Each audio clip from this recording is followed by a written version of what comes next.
Now, one of the things that is widely discussed throughout the world, and from what I've seen on the internet and various talk shows on the subject, is whether the Earth is actually hollow, along with other planets that are out there that seem to have openings at the poles. This is true for Saturn, Jupiter, Venus, Mercury, Mars. There are various images out there you can search for. If you will just look, you can actually see aurora borealis coming from the poles of these planets. Some of these planets which have no business having an aurora borealis effect, so it begs the question, what is going on to cause this, and where does the Earth's aurora borealis actually come from?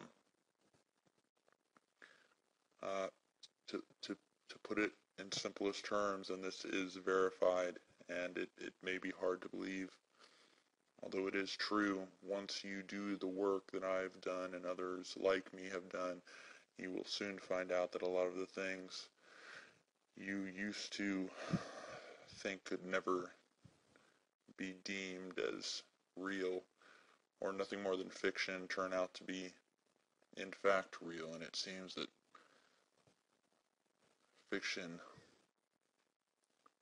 life is stranger than fiction sometimes. Let's just put it that way.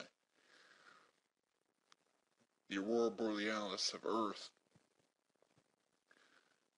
is actually coming from openings at the North and South Poles. Now, is the Earth hollow? Does it have a central sun? Does it have land masses on the inside with a central star? From what we know, there are confirmed openings at the North and South Poles of Earth.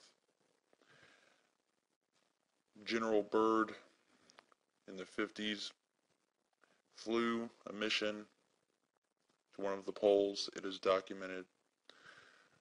Fleets of ships and aircrafts were taken to the pole and subsequently driven out by a fleet of UFOs or AVs.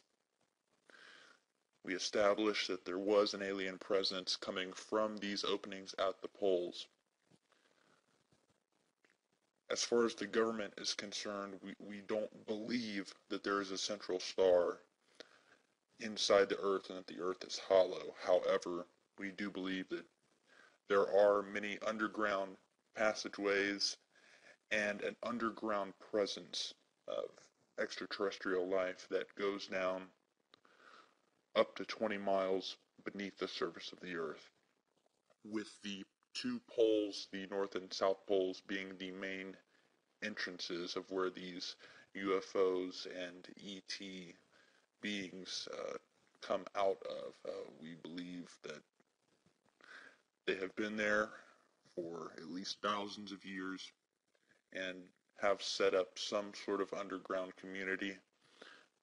We have documented these fleets of ships coming from the poles, flying up over Mexico in the early 90s, and there is documentation on this also. There was a fleet of literally thousands of UFO disc-like saucers that were seen flying in fleets over Mexico heading toward the southern United States.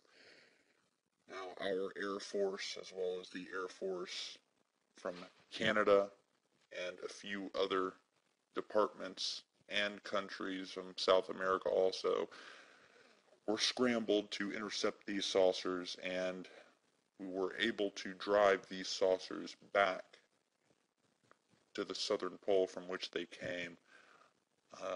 We are not sure what type of weaponry they do have, what their purpose is, what they are planning, or why they are coming to the surface and flying in our airspace. That we do not know. Every time the government has attempted to send a probe or satellite in orbit to fly over the poles, it either ends up being lost, shut down, or destroyed by an unknown means. We are not sure. We believe these satellites and probes are being purposely knocked out of orbit by this extraterrestrial presence.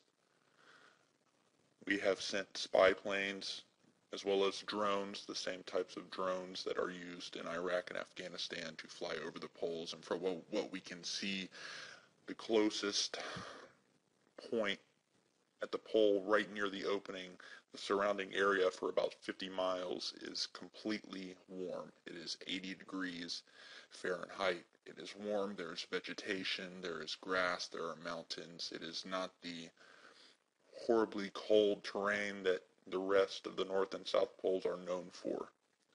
You will see that once the farther that you come inland into the center where the polar opening is, the more greenery and the rapid temperature increase you will see.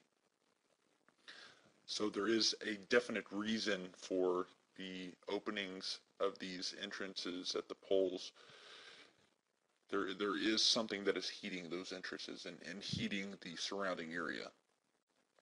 The radius of 50 miles it's a large area, which obviously means there is something heating, and we've confirmed that the aurora borealis is coming from inside of the polar openings, which leads us to believe there is something within these poles that is causing this heat and light source to be coming out, although we are not sure. Again, we do not believe there is a central star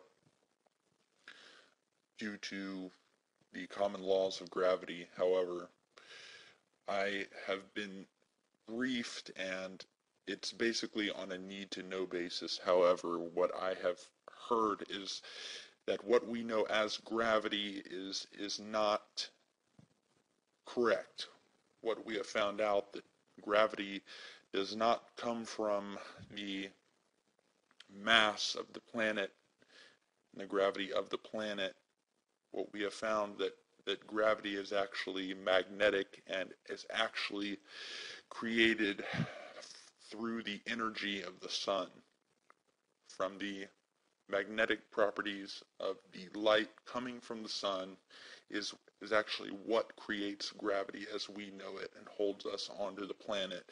And there is documentation on this also, that any planet or moon or circular object out in the cosmos that at least has a mass and radius of 21 miles can have gravity. Now we are still investigating exactly how this gravity works, but what we have found out is that most of these extraterrestrial crafts, or AVs, alien vehicles, do manipulate light and use our sun as well as other stars as a main source of controlling these extraterrestrial vehicles. If you will do some research on that, there is some documentation found on the internet as well as published in some books that you may have trouble finding. There are also some scientific journals that were published by some very high up scientists speaking of the effects of the sun and with regards to gravity. But I assure you that gravity does not come from the mass of the object, but does in fact come from the sun.